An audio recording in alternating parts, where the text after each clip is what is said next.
Hello বন্ধুরা, মায়া kitchen centre থেকে শুভকামনা রইল সবার জন্যে। আমি 1 কেজির দুধ দিয়ে ছানা কাটিয়ে নিয়ে নিলাম। আজকে ছানা তরকারি করব। এবার দিয়ে দেব স্বাদ অনুসার নুন। এবার সাইডে নুন নিয়ে নিলাম। এবার নিয়ে নিলাম ময়দা। এবার ভালো করে ময়দার সাথে ছানাকে মিক্স করে নেব। ভালো করে চটকে চটকে মিক্স করে নেব। এবার ভালো করে ময়দার সাথে মিক্স করে নিলাম। সব কিছু দিয়ে মিক্স করে নিলাম। হাত দিয়ে চটকে নিয়েছি, একদম সফট হয়ে গেছে। এই গোল্লা করে রেখে দিলাম। এবার আমি হাতের সাহায্যে চ্যাপটা করে নেব। এবার হাতের সাহায্যে বড় একটা চ্যাপটা করে নিলাম। এবার বরফির সাইজ বরফির মতন কেটে নেব। বরফির মতন কেটে নিলাম।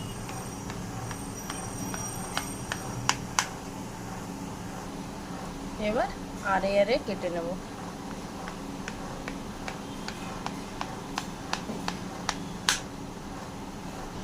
এবার কাটা হয়ে গেছে। এবার আমি তেলের মধ্যে ভেজে নেব। এবার গ্যাসের মধ্যে একটা কড়াই বসিয়ে দিলাম। এবার দিয়ে দেব রিফাইন তেল। রিফাইন তেল দিয়ে দিলাম। পরিমাণ মতন দেব, একটু তেলটা বেশি লাগবে। ছাকা তেলে ছানার তরকারিটা ভাজার জন্য লাগবে। এবার তেলটা গরম হয়ে গেছে। এবার দিয়ে দেব এক একটা ছানার বড়া। এবার লাল লাল করে ভেজে নেব। উল্টে দিলাম। সুন্দর একটা কালার হয়েছে ছানার বড়া থেকে। আরও একটু ভেজে নেব। এবার বড়া ভাজা হয়ে গেছে ছানা। এবার বের করে নেব।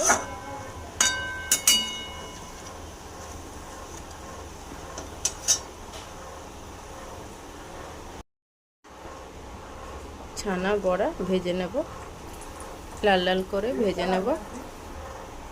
এবার উল্টে দেব।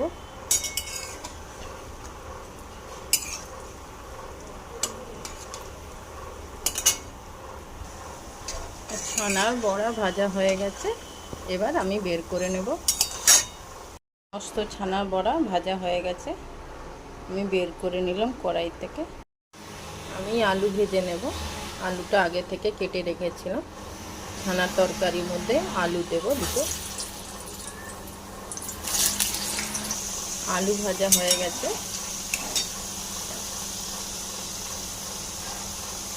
এবার দিয়ে দিয়েছিলাম নুন, একটু হলুদ, এই জন্য হলুদ হলুদ হয়েছে, লাল লাল।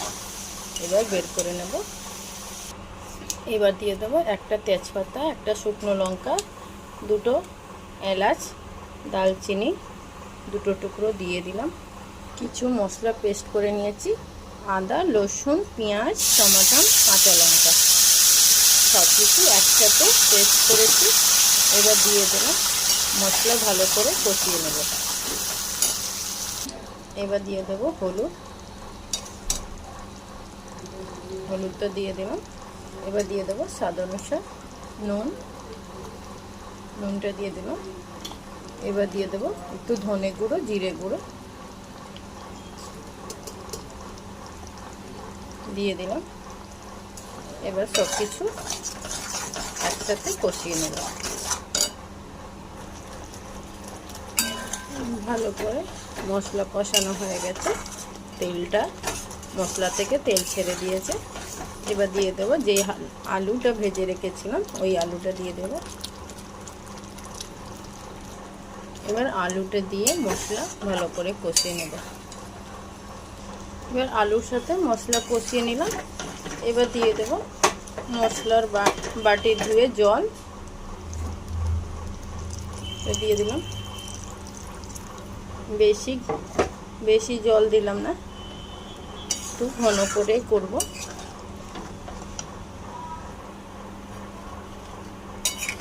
এবার গ্রেভিটা ফুটলে, ঝোলটা ফুটলে এবার দিয়ে দেব ছানা রাখার বড়া, ছানার বড়াটা দিয়ে দেব। এবার ঝোলটা ফুটছে, এবার দিয়ে দেব বড়া, ছানার বড়া, ছানার বড়াগুলো দিয়ে দিলাম। একটু গ্রেভিটা ঘন হলে আমি একটু গরম মশলা দিয়ে দেব, একটু ঘি দেব। বেশিক্ষণের সময় লাগবে না ছানার তরকারি হতে। বন্ধুরা, আজকে ছানা দিয়ে তরকারি করলাম, আলু আর ছানার বড়া দিয়ে তরকারি করলাম নিরামিষ দিনে। এই ছানার তরকারি ভাতের সাথে, রুটির সাথে, পরোটা, লুচি সব কিছুর সাথে ভাল লাগে। টাটা বন্ধুরা।